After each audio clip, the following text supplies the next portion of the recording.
Hello student, good morning to all of you. Today I am going to teach you about the power sharing. This lesson belongs to subject political science, class 10th. Students, today we study power sharing. First we know about the power sharing, means definition of the power sharing. Power sharing is system of political arrangements. Power sharing is a system of political arrangement in which power is shared between different organs of the government and different level of the government. Once more, once again, power sharing is a political arrangement in which power is shared between the different organs of the government or between the different levels of the government. Students, power sharing is the most important elements of democracy. Power sharing is a most important elements of democracy. If the power is not shared in the right way in the democratic country, it becomes despotic. That is to say, in other words, if power is centralized into one hand, it becomes despotic system. And in the democracy, power should be divided in the different organs of the government and different level of the government. Students, you know well, in this chapter we have mainly to study about the two countries. One is Belgium and other is Sri Lanka. And we will comparison between both the country, how do both settle the diversity in their countries, how the government of their settle the dispute between both the country by using the sharing of power. So first we need to study about the Belgium.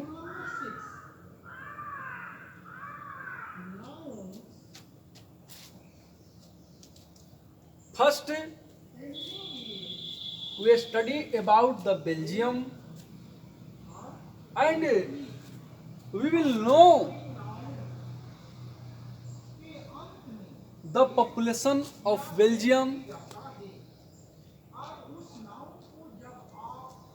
is in which manner,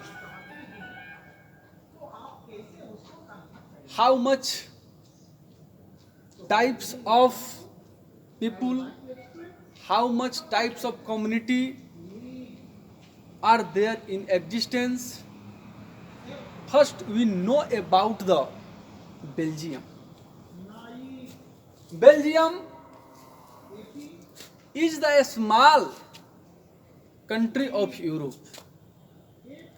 Belgium is the small country of Europe where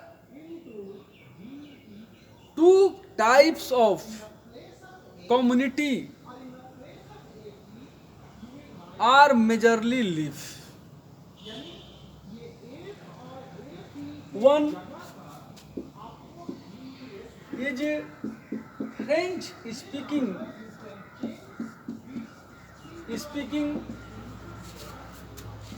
people, and second is Dutch speaking people. Dutch speaking people.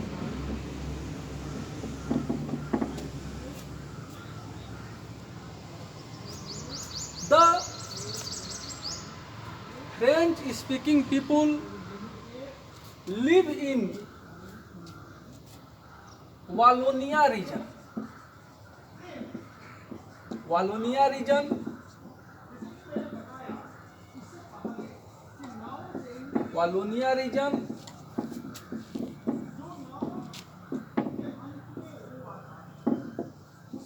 and Dutch speaking people live in Flemish region. And whole across the country, the population of French speaking people are about 40%. They live in the Wallonia region, and 59% of the population belonging to Dutch speaking people live in the Flemish region. When Belgium became independent in 1830, since then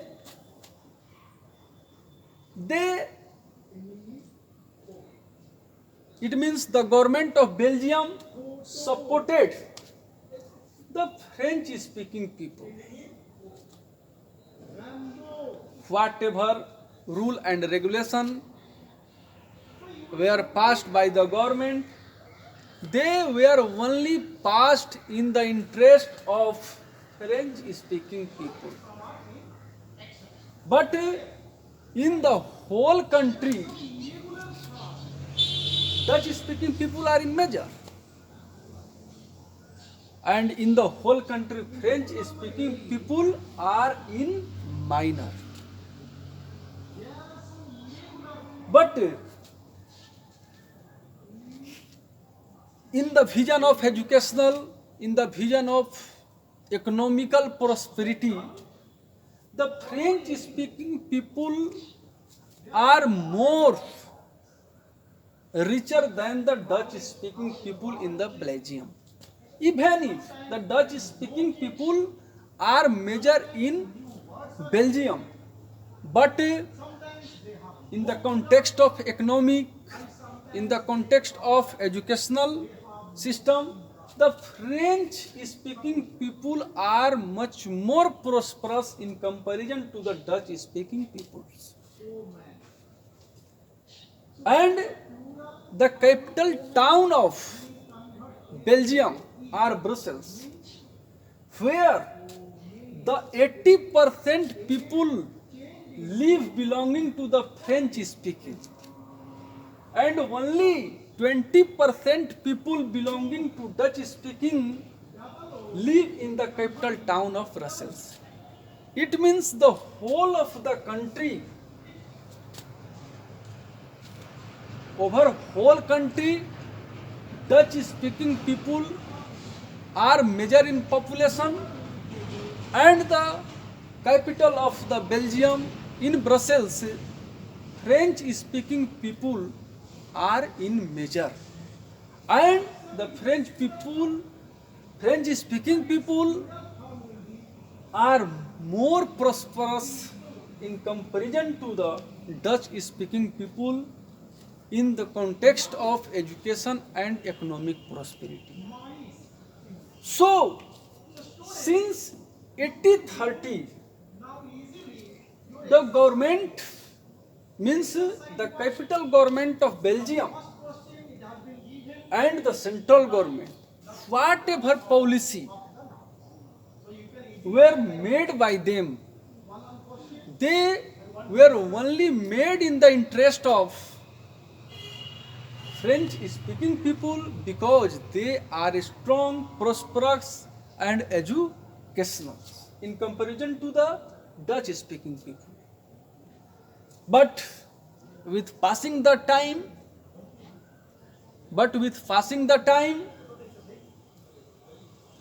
the Dutch speaking people resented the policy of the government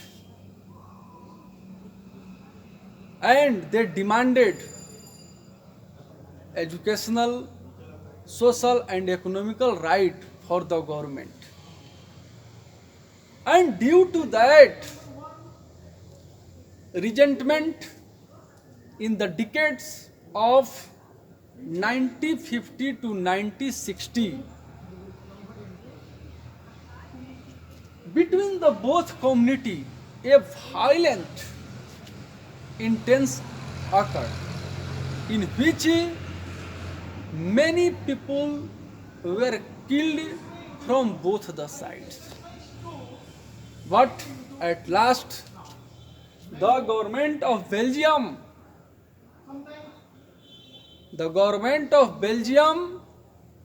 recognized the situation and they stipulated the new constitution for the Belgium. And from 1970 to 1993, the government of Belgium amended 4 times newly constitutions, only to settle the dispute between the Dutch-speaking people and the French-speaking people. What steps were taken by the Belgian government to settle the dispute between the French-speaking people and Dutch-speaking people? Now come to the point.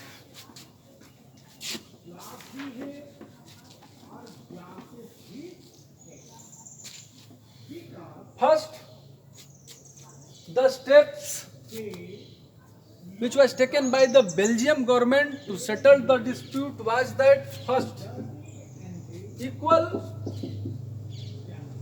number of minister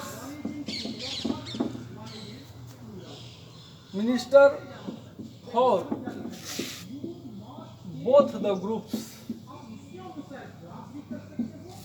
Second, more powers to state government.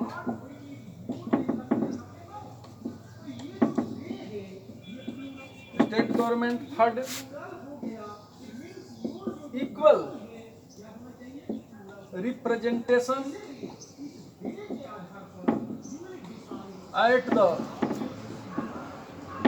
state and central level.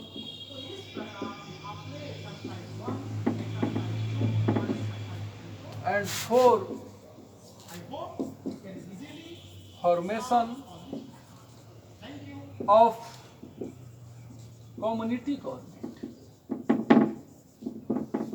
These are the steps which were taken by the Belgium government to settle the dispute between both the community. First, equal number of ministers for both the groups in the state assembly or the central government. It means by the both the sides, from both communities, the minister should be equal in numbers in the assembly of a state or in the central government.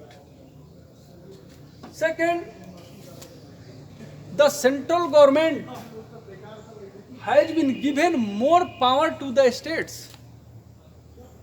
Third, equal representation at the state and the central level from both sides, and formation of the community government,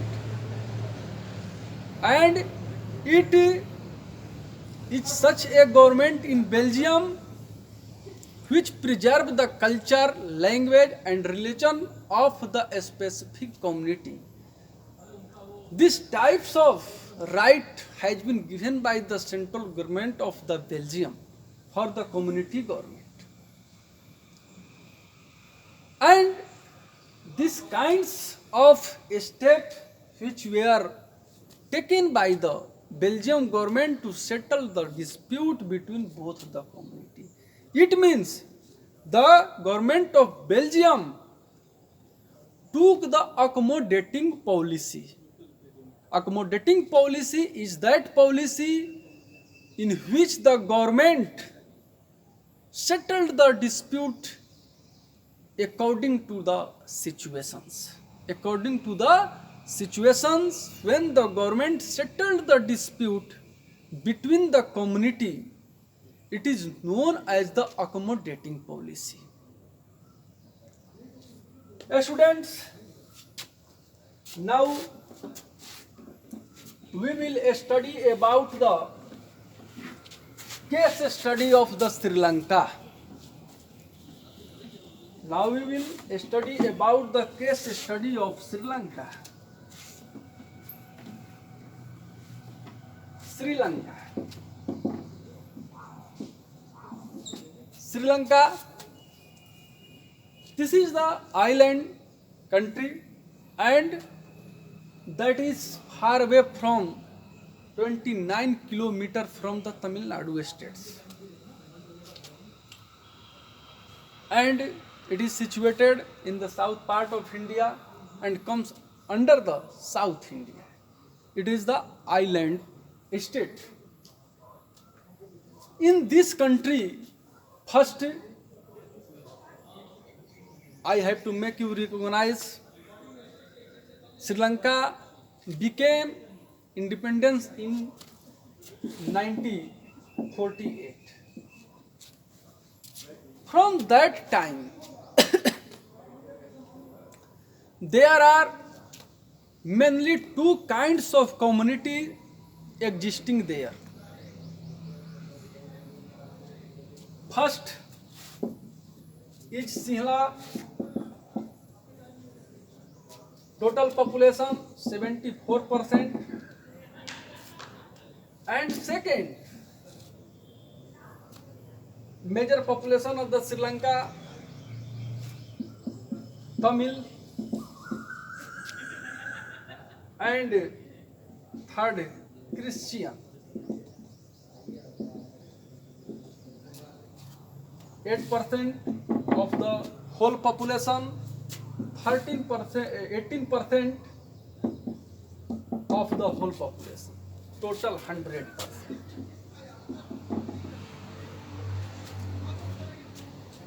The fact is that the Sri Lankan government,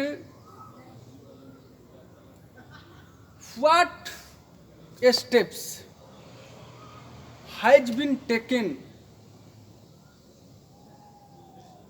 only in the favor of the Sinhala communities. In that 18%, once matter here is that a noticeable fact about to understand 13% in this 18% population, 13% belonging to native Sri Lankan Tamil. They belong to native Sri Lankan Tamil. That is to say, they were from Sri Lanka.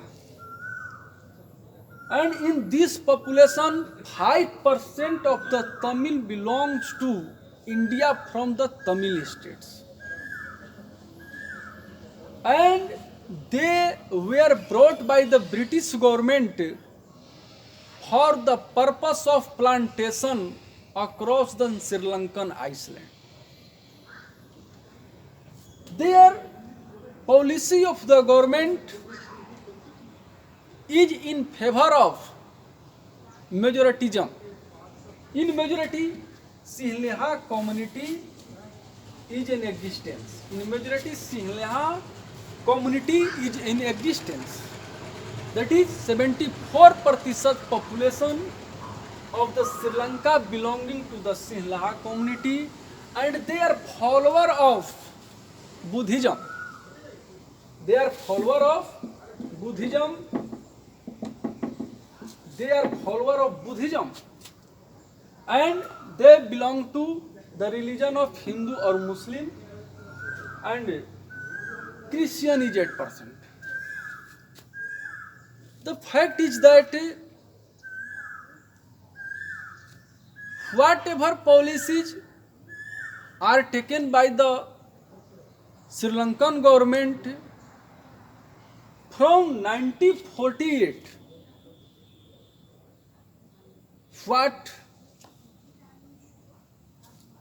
where they are appropriate,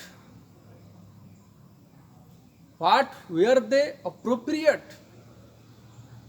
The question of is that what steps were taken by the Sri Lankan governments from 1948, what were they appropriate?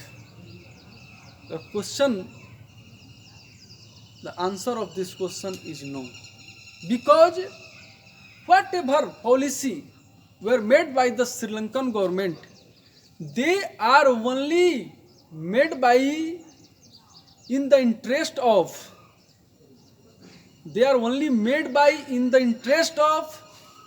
Sinhleha communities. Whether in the area of education and job, whether in the area of religion, whether in the area of citizenship, what rules and regulation were passed by the Sri Lankan government, they are only passed in the interest of Sinhleha community. And due to that condition, with passing the time, the Tamil community started resenting of the government policy. And due to that conditions,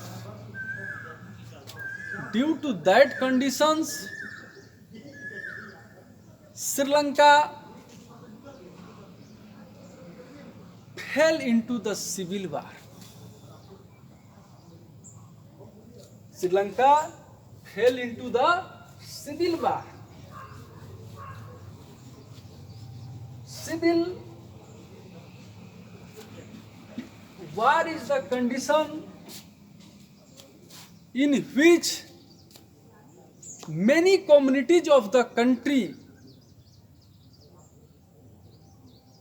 are fighting together within the country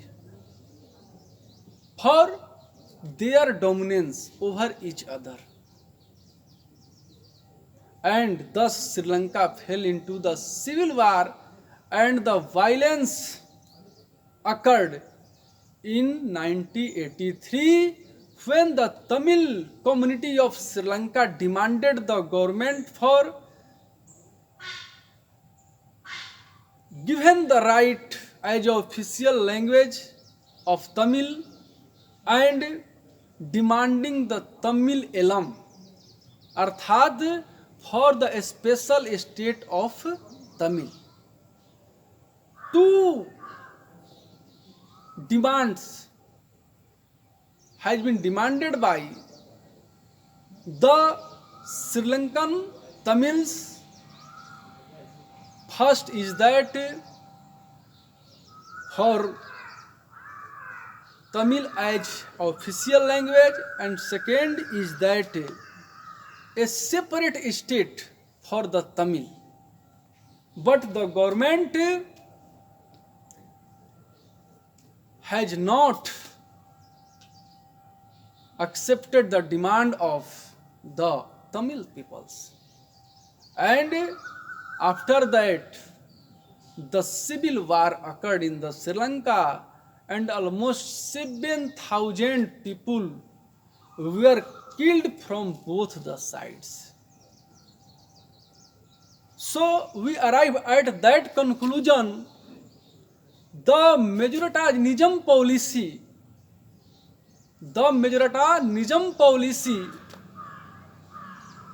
was taken by the Sri Lankan government, and due to that condition, a civil war occurred inside the Sri Lanka. Means the government did not try to settle the dispute between both communities. And where majoritarianism policy took the government, such types of conditions occurred. So now if we comparison between both the country like Belgium and Sri Lanka, we find that the Belgian government took accommodating policy, means they settled the dispute between both community like Dutch speaking and French speaking, while the Sri Lankan government took the majoritarianism policy, and due to that the incident occurred inside the Sri Lanka and 70,000 people were killed. So at that conclusion we reach, if the power is divided properly,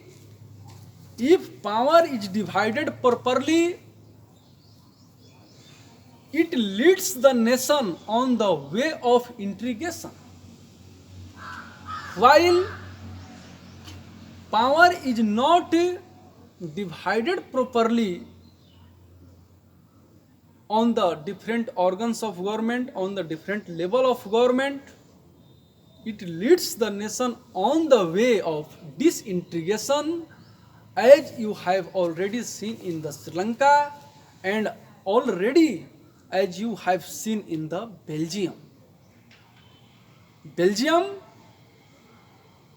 took the step to integrate the nation, while Sri Lanka took the step to disintegrate the nation. It means in the Sri Lanka, policy is not divided properly, while in the Belgium, policy is divided properly. Thanks a lot.